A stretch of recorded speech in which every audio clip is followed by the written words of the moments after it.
Hello and welcome to What is Black, a parenting podcast that addresses topics important to raising healthy and thriving Black children and teens. I'm your host, Dr. Jacqueline Duché. And can you believe it? This is the last episode of season 3. I'm so grateful to all of you for joining me this season. It's taken me a little bit longer than I planned to air this episode.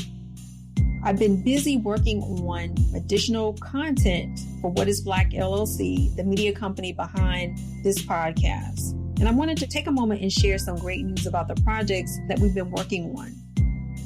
We're developing Reading in Black, a documentary series celebrating Black children's literature that is hoping to air later this year, 2021. And we've also developed a course to help parents talk to young children about race. When I started this season, I was motivated by the word possibilities.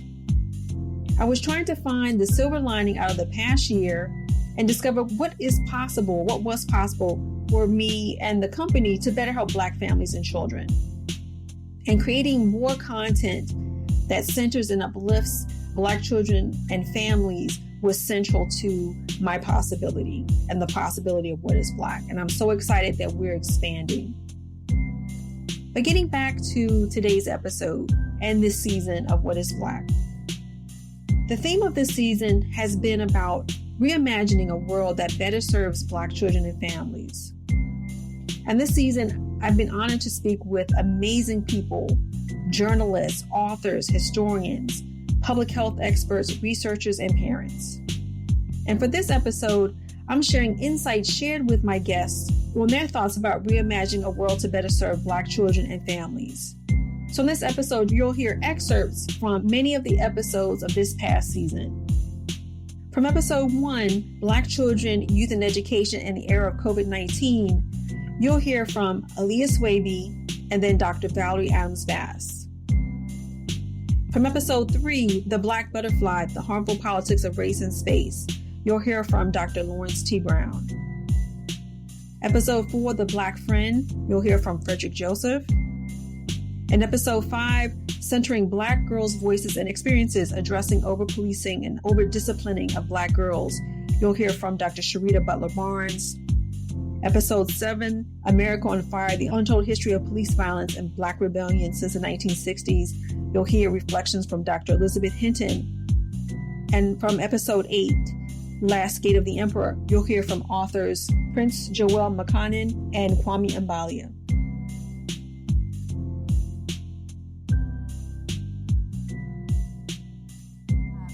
So one example, one thing I've been thinking about is access to technology. A state report came out the other day that quantified what a lot of people in under-resourced schools already knew, that even in districts that have had adequate technology before the pandemic, that technology was not being distributed equitably across their schools.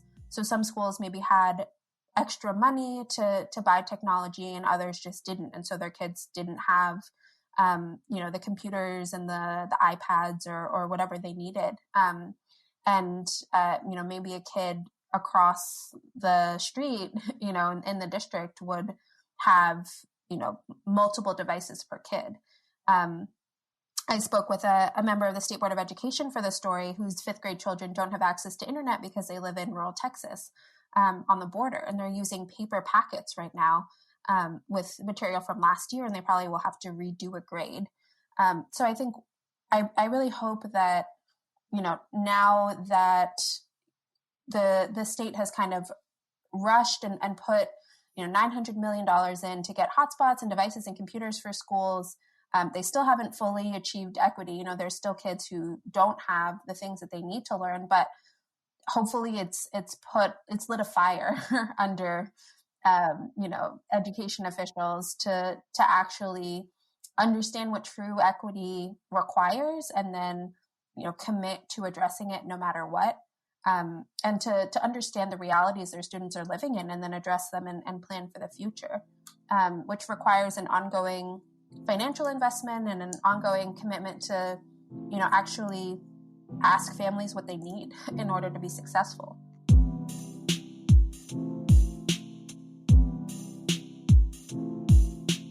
For me, I reimagine education the term that we use now as hybrid, I reimagine education being multifaceted so that different families and different learners can get what they need, and that becomes the norm versus the exception for public schools, not just private schools, not just independent schools, not just parochial schools, not just lab schools where researchers like myself do our research and say, let's try this for a select few students.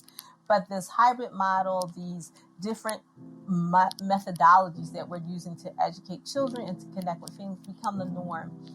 That's what I reimagine.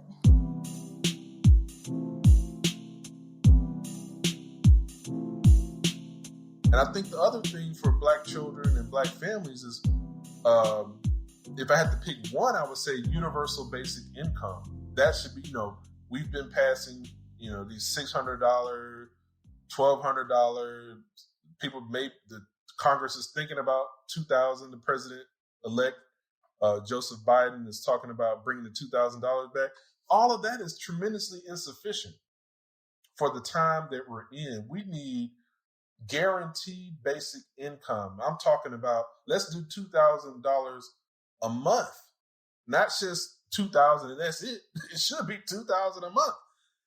And the lower your income, the more guaranteed basic income of low income people overall, because it would help everybody, but it would definitely help Black families and Black children.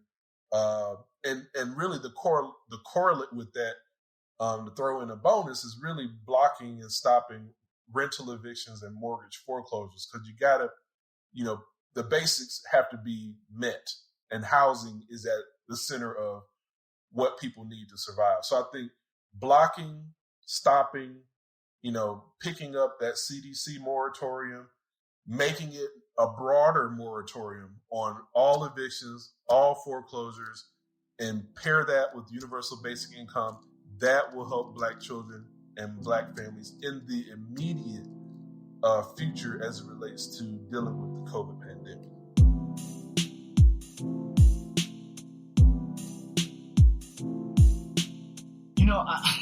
I think that it starts with a lot of self-love personally. And I don't mean that in this idea that we don't love ourselves already. I mean that there needs to be individual healing done, in the Black community, because we're constantly fighting oppression, right? There's so much happening, especially now.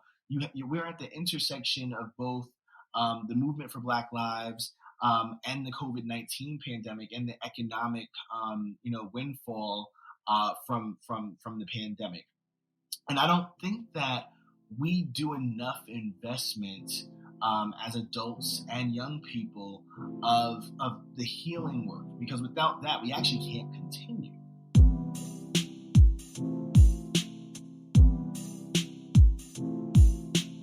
We know that if a school system, for example, if not necessarily a school system, but what I mean is a school setting, that classroom setting, if it's not promoting or it doesn't have a healthy school climate, meaning not only for academics, but if it's not also racially healthy in that context, that damages Black girls' learning and their well-being.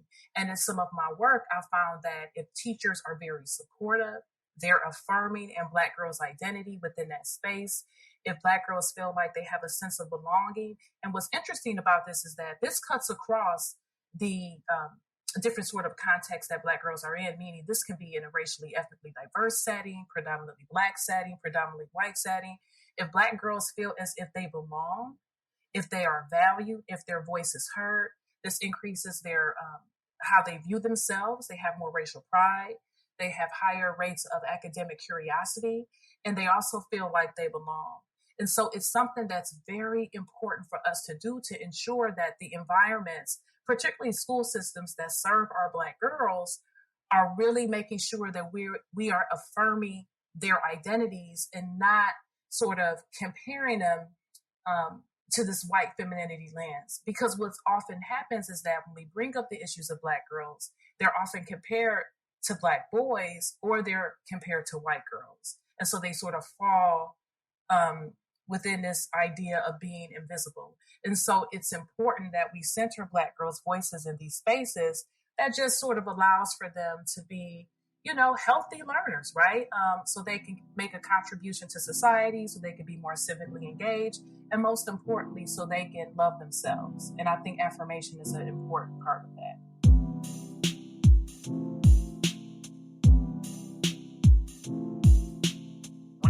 The first steps is we have to end mass incarceration, which has had just such a devastating impact on families of color in particular. I mean, I don't have the exact statistics off the top of my head, but I mean, disproportionate and alarming numbers of Black children in particular have either a parent in prison or a parent that's been to prison at some point during their childhood. I mean, like slavery, right? Mass incarceration has literally ripped families apart. And ending it will improve public safety. I mean, for a long time, policymakers said, well, incarceration is a crime deterrent, and this is the locking people up is the best way to solve crime. And we now know the best data and research shows that there's no link between incarceration and crime rate. So it's not this great crime deterrent. Again, a better crime deterrent are the things that Crips and Bloods were talking about in their proposal in 92: jobs, healthcare, housing, educational opportunities, college scholarships. That's what deters crime. Access to, mobility, being mobile deters crime.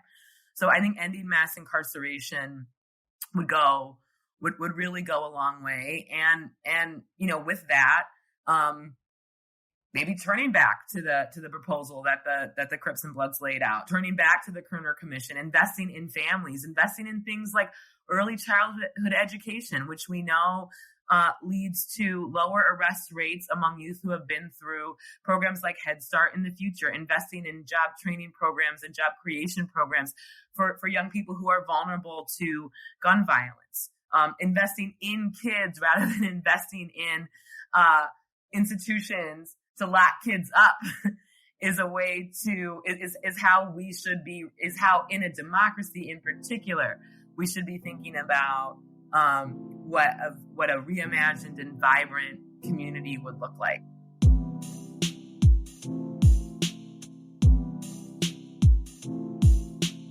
I want to reimagine a world for Black children where they have at their disposal and have access to more stories of more powerful stories and in a few words, I would say better narratives.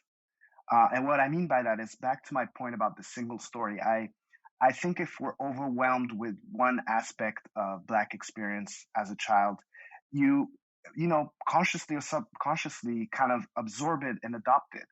And I think that moving forward, definitely with Last Gate of the Emperor, and I'm hoping others. I know that Tomi Adeyemi has a great series with a strong Black African lead female as well in the Children of Blood and Bone series. And I'm hoping, and Tristan Strong, and I know that I was on a panel with B.B. Alston too, with Amari and the Knight brothers.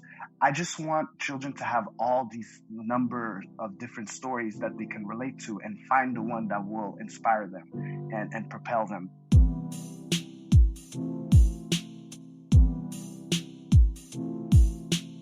We have to start really with our education system and what we are teaching and what we are learning, because there are whole swaths of history that have just been blatantly ignored. And I say this often, and it's because it's the most recent pop culture example that's fresh in everyone's mind. But two major pieces of Black American history were learned in 2020 through HBO. And that is, the recent series Watchmen, when they touched on the Tulsa Massacre, and then the even more recent series Lovecraft Country, when they talked about sundown towns. You had entire, the internet was going bananas. What's a sundown town? As people realized that they had been living in communities that excluded people of color, specifically Black Americans, from living from within their walls after sunset, right? or the Tulsa massacre, where an entire community was raised. And I mean, that's 2 generations ago. That is directly impacts the people living today and what they can and cannot do. You know, you talk about the terms of generational wealth and things like that. You cannot build wealth if you don't have the opportunity. And so I just think, you know, it all stems from our education system. And so as we take granular steps and try to, you know, bring change within the system and outside of the system, that's where it all has to start. We have to first learn what has happened before we can begin to change it.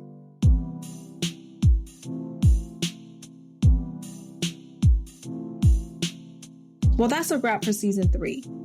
Thank you for listening, and thank you to all our guests this season.